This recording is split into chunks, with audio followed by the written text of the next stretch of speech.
રાજકોટમાં નબીરાઓનો આતંક સામે આવ્યો છે। કાલાવડ રોડ પર અકસ્માત સર્જી અને કાર ભગાડીને તેઓ જતા રહ્યા। સ્કૂટર ચાલકને કચડી નાખવાનો પ્રયાસ તેમના દ્વારા થયો હતો।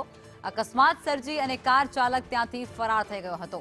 આ વિડિયો સામે આવ્યો છે, જેમાં પણ સ્પષ્ટપણે જોઈ શકાય છે કે એક જે કાર ચાલક છે તે એક્ટિવાને અડફેટે લઈને ત્યાંથી ભાગી જાય છે।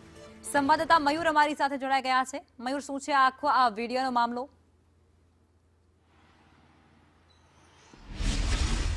બિલકુલ લકમા, જે પ્રકારનો વિડીયો સામે આવ્યો છે સ્પષ્ટ રૂપથી જોઈ શકાય છે કે કાર ચાલક નબીરો છે લોકોને કચડી નાખવા માટે બેફામ રૂપથી કાર ચલાવતો નજરે પડી રહ્યો છે। એટલું જ નહીં, તેને ભૂતખાના ચોકથી લઈને કાલાવડ રોડ સુધી કાર હંકાવી હોવાની વિગતો છે એ પણ પોલીસ સુધી સામે આવી છે। પોલીસને એ પણ માહિતી મળી છે કે આ કાર ચાલક નબીરો છે તે ભાડે કાર લઈને રીલ બનાવવા માટે આ કારનો ઉપયોગ કરતો હતો।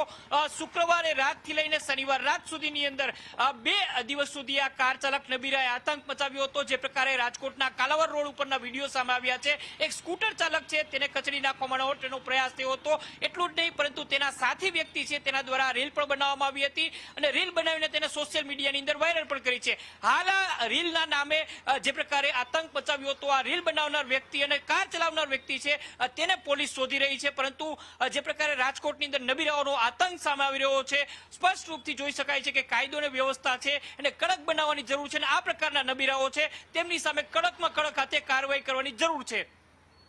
મયુર, પોલીસ દ્વારા વારંવાર એવું કહેવાતું હોય છે કે નાઇટ પેટ્રોલિંગ ચાલી રહી છે અને તે વચ્ચે આ પ્રકારની ઘટના બનવી એ કેટલું, આમ તમે જોઈ શકો છો એ પ્રમાણે કેવું લાગે છે અને આ કેટલું યોગ્ય? બિલકુલ સ્પષ્ટ રૂપથી જોઈ શકાય છે કે એક તરફ પોલીસ દાવાઓ કરે છે કે નાઇટ પેટ્રોલિંગ કરવામાં આવે છે, ચોકે ચોકે ટ્રાફિકના પોઈન્ટ ઉપર ટ્રાફિક પોલીસ તૈનાત હોય છે। સામાન્ય લોકો જ્યારે પોતાના વાહન લઈને જતા હોય છે, સ્કૂટર લઈને જતા હોય છે, તેમને અટકાવવામાં આવે છે, તેમની પાસે લાયસન્સ માંગવામાં આવે છે, સ્પીડની ગતિને લઈને પોલીસ કાર્યવાહી કરતી હોય છે। પરંતુ આ પ્રકારના નબીરાઓ છે એ હજુ સુધી પોલીસની પકડમાં આવતા નથી। એટલું જ નહીં, આવા નબીરાઓની સામે જો કડક હાથે કાર્યવાહી કરવામાં આવે તો જ આ પ્રકારનું દૂષણ છે તે રાજકોટ શહેરની અંદર દૂર થઈ શકે છે। રાજકોટ શહેર શાંત શહેર તરીકેની છાપ ધરાવે છે, પરંતુ આ પ્રકારની છેલ્લા કેટલાક સમયથી ચાલતી ગતિવિધિઓ છે એ શહેરની છાપ ઉપર પણ ઊંડા ઘા કરી રહી છે। નબીરાઓ ન માત્ર બેફામપણે કાર ચલાવે છે, પરંતુ લોકો છે, સામાન્ય નાગરિકો છે, વાહન ચાલકો છે, તેમને અડફેટે લેવા, એટલું જ નહીં તેમને કચડી નાખવા સુધીના પ્રયાસ છે એ પણ થતા રહે છે। એટલે મોટું દૂષણ છે એ આ નબીરાઓની ગતિવિધિથી રાજકોટની અંદર ઊભું થયું છે। જી મયુર, આપ જોડાયેલા રહેજો, આપણી પાસે ફરી આવીશું। અત્યારે આ જ મુદ્દે કોંગ્રેસ નેતા રાજદીપસિંહ જાડેજા આપણી સાથે જોડાયા છે, શહેર પ્રમુખ છે। રાજદીપભાઈ, જે પ્રમાણે આ વિડીયો અત્યારે સોશિયલ મીડિયા પર વાયરલ થઈ રહ્યો છે, રાત્રિ દરમિયાન એક કાર ચાલક છે જે લોકોને કચડી નાખવાના ઈરાદાથી કાર હંકારતો હોય, નબીરો જાણે બેફામ બન્યો હોય તેવું લાગે છે। આ ઘટનાને તમે કઈ રીતે જોઈ રહ્યા છો? પહેલા તો હું અભિનંદન આપીશ કે તમે લોકોના જે આવા પ્રશ્ન સમગ્ર ગુજરાતમાં બને છે, આ મુદ્દો આપે ઉપાડ્યો છે એ ચોથી જાગીર તરીકે, એટલા માટે ખાસ અભિનંદન આપને। જે વાત છે રાજકોટ શહેરની અંદર ક્યાંક ને ક્યાંક જે ટ્રાફિક નિયમોને તો કંટ્રોલ કરવામાં ગુજરાત સરકાર અને રાજકોટની પોલીસ અને અત્યારની વર્તમાન સરકાર નિષ્ફળ ગઈ છે।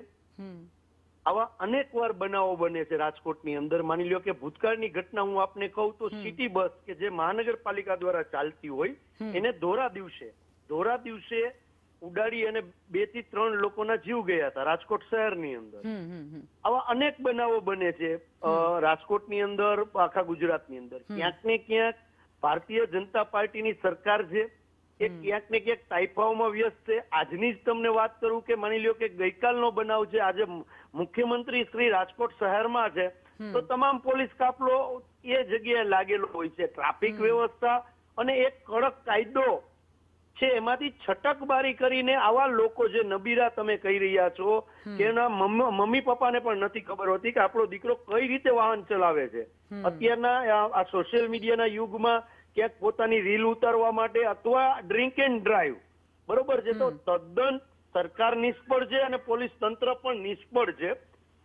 જે ભાગી ગયા છે આવા દાખલા જયારે બનતા હોય સોસાયટીમાં, ત્યારે આપના માધ્યમથી હું સરકારને પણ વિનંતી કરું છું, ભારતીય જનતા પાર્ટીને, કે એક દાખલો જો કોઈ પણ શહેરની અંદર કડક કાર્યવાહીનો બતાડે તો સમગ્ર ગુજરાતની અંદર જે આવા યુવાનો છે કે છાસ વારે સામાન્ય પીપલને ક્યાંક ઠોકર મારે છે, ક્યાંક કોકના મૃત્યુ થાય છે, તો આવા એક્સિડન્ટો ન થાય.